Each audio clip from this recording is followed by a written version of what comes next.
que tem que desmontar essas redes de fato, né, doutora? E o lance também.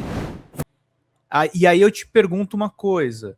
Esse cara fez podcasts com integrantes de um movimento político que recentemente obteve permissão do Tribunal Superior Eleitoral para fundar um partido. Esse caso eu também estou acompanhando, Pedro, porque... Eu entendo, assim, que assim, é o que você falou, a justiça também, ela não é capaz de cortar todos os males, mas assim, o fato desse cara continuar na internet, assim, nós falhamos, entendeu? Porque é uma figura que tá ali, sabe, exposta e expondo essa ideologia e contaminando o meio político, né, Thalita? Esse é o que é o problema. Não, exatamente. E essa questão, por exemplo, desse grupo que hoje formou um partido, é algo muito interessante, porque é algo que eu acompanhei desde o início, inclusive a denúncia ao MPF. Porque, assim, se você conseguir imaginar que um símbolo utilizado não seja rechaçado por um grupo político que quer se tornar um partido, mas muito pelo contrário. Não tem problema que esse símbolo aqui é nazista, não. Vamos deixar aqui porque é engajamento para a gente. Que tipo de pessoas nós estamos colocando para entrar na política, já entraram, e agora para se estabelecer, ou seja, dar nome e voz a ideias que podem mudar a nossa sociedade. Então, isso é inadmissível. Agora, não encontrar motivos para isso num primeiro momento, ok, vamos supor, não encontraram, Thalita, mas o ideário da pessoa não muda. Então, a próxima falha, Pedro, virá. E quando a próxima falha vir, a gente tem que relembrar o primeiro pedido que foi, olha, tomem cuidado, porque já tem um discurso aqui meio torto. É isso aqui que vocês querem conduzir como democracia no Brasil? Pois é. Pois é. É o grupo político que agora aciona as autoridades por conta aí, claro, isso está gerando comoção nacional, a tortura e a morte do cãozinho orelha, mas conversa com esse tipo de indivíduo, né? Eu costumo dizer, Pedro, que o direito, a própria formação dos direitos humanos e a minha proteção em relação a isso é tentar vencer a hipocrisia. Sim.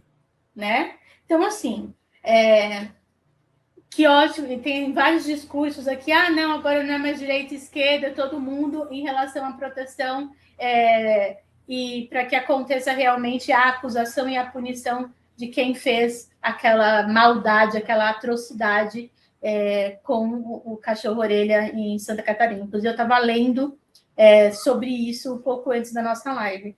E assim, como eu disse, tentar vencer todos os dias a hipocrisia da nossa sociedade, ainda na sociedade do mundo, é algo difícil. Eu tenho os meus profissionais de saúde mental que me acompanham e os meus tarja preta. Porque não dá. Haja terapeuta, né, doutor? Não dá.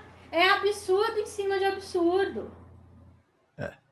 Sabe? Mas também é a questão de equilíbrio democrático. Agora, determinados discursos não cabem na democracia porque não cabem à nossa sociedade. E isso tem que cessar. Sim, tem que cessar imediatamente. Júnior Freitas está aqui, salve, falando do Vic, pessoal, vamos prender o Vic Vanilla. Júnior Freitas aqui, mandar um abraço para o Rafael também que está aqui conosco, agradecer a Cláudia Filler pela colaboração para a gente manter o nosso trabalho aqui.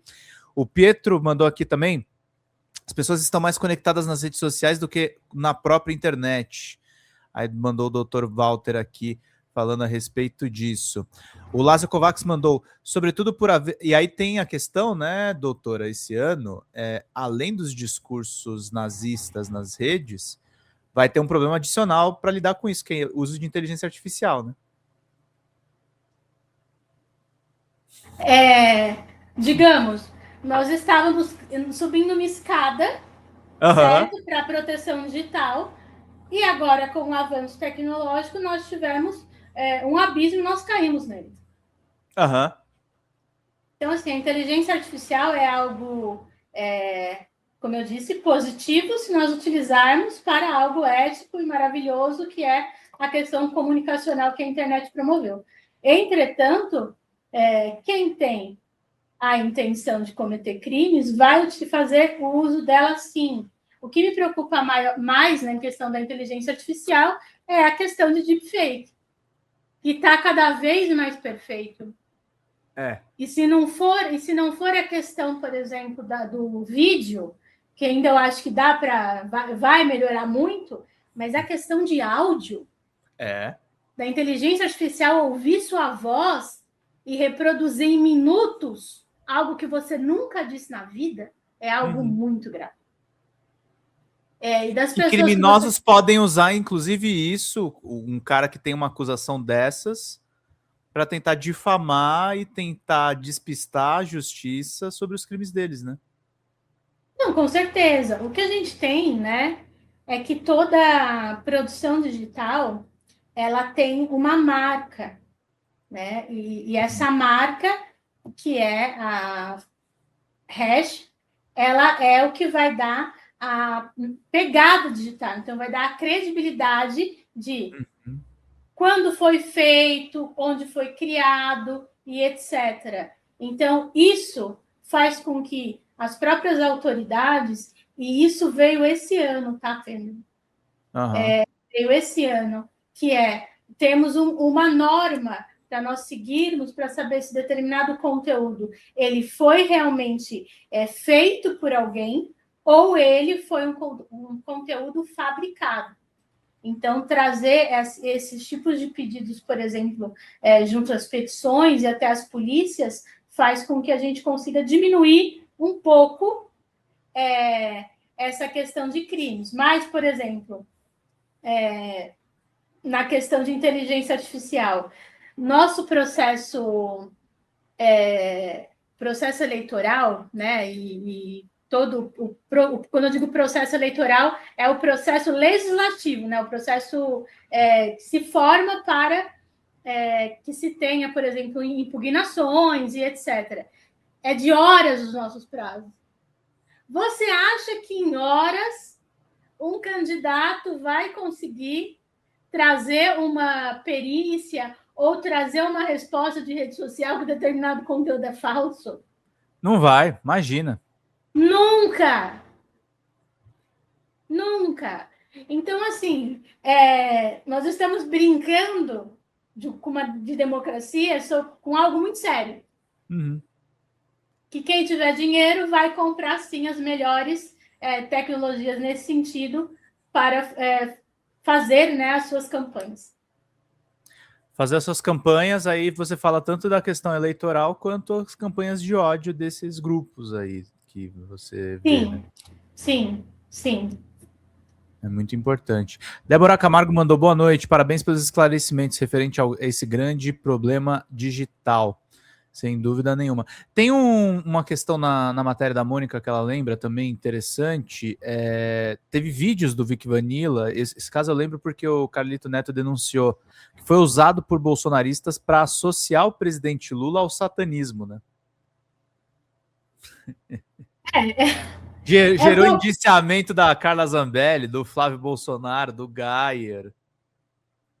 Então, é o que eu disse, Pedro. A gente, por isso que eu tava meus tarjas pretos, porque assim, é um absurdo atrás de absurdo.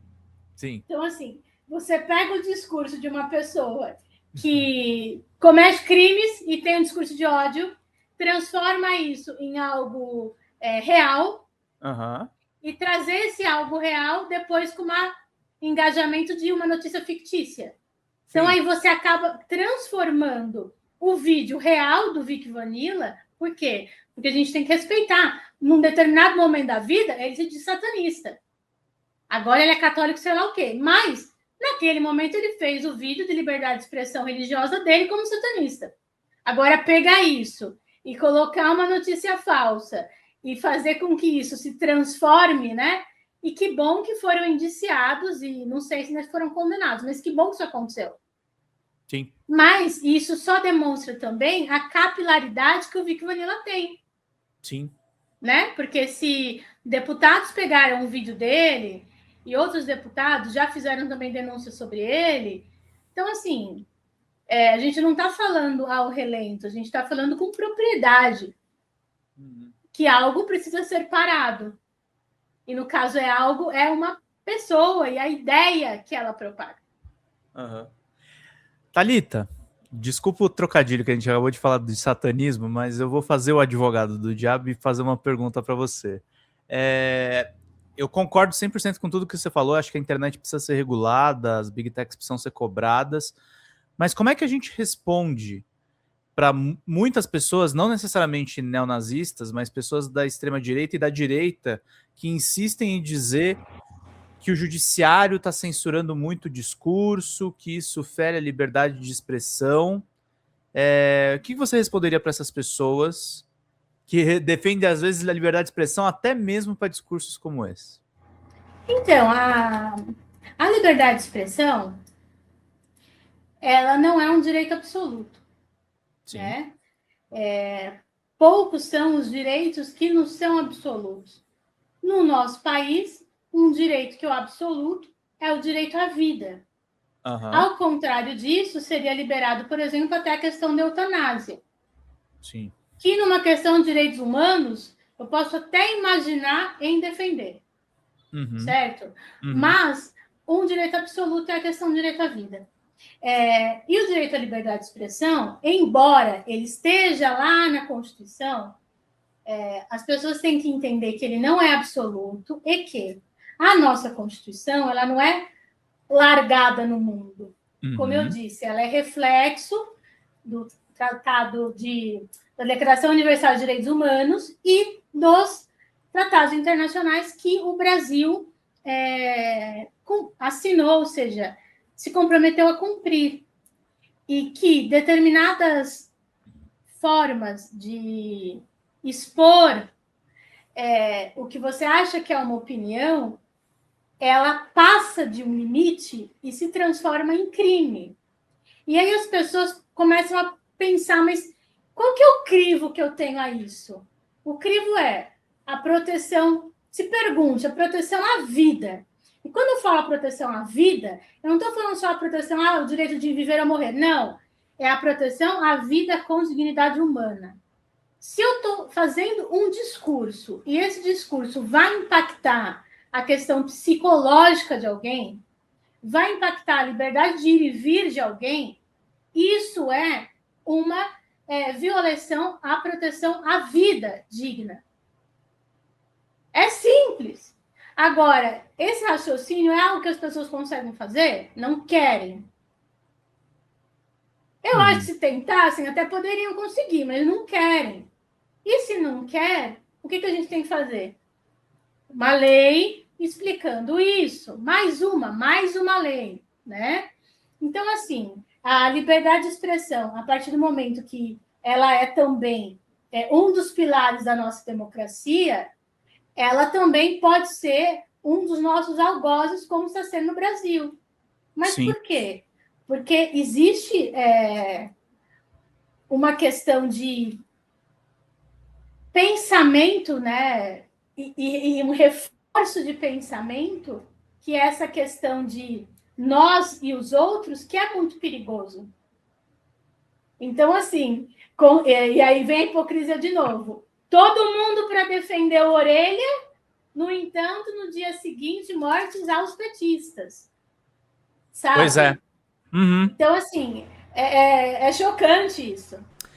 Fala, galera da Folha TV, não se esquece de se inscrever aqui no nosso canal para assistir programas como Folha Notícias Manhã, Folha Notícias Noite, o nosso Folha Entrevista e o nosso Barzinho das Meninas. Muitas coisas bacanas a gente acompanha por aqui e a gente precisa muito, muito do apoio de vocês para nosso trabalho jornalístico, investigativo, de curadoria de conteúdo, com vocês ajudando no nosso Pix, folhademocrata@gmail.com, ou mandando superchats, valeu demais, e os recursos financeiros, tornando-se membro do nosso canal, no nosso curso de jornalismo básico para você ficar muito bem informado a respeito de tudo. Queridos e queridas, muito obrigado pela presença de todos vocês. Vida longa e próspera. Cuidem-se, cuidem dos seus e não esquece de se inscrever aqui na Folha TV. Até mais!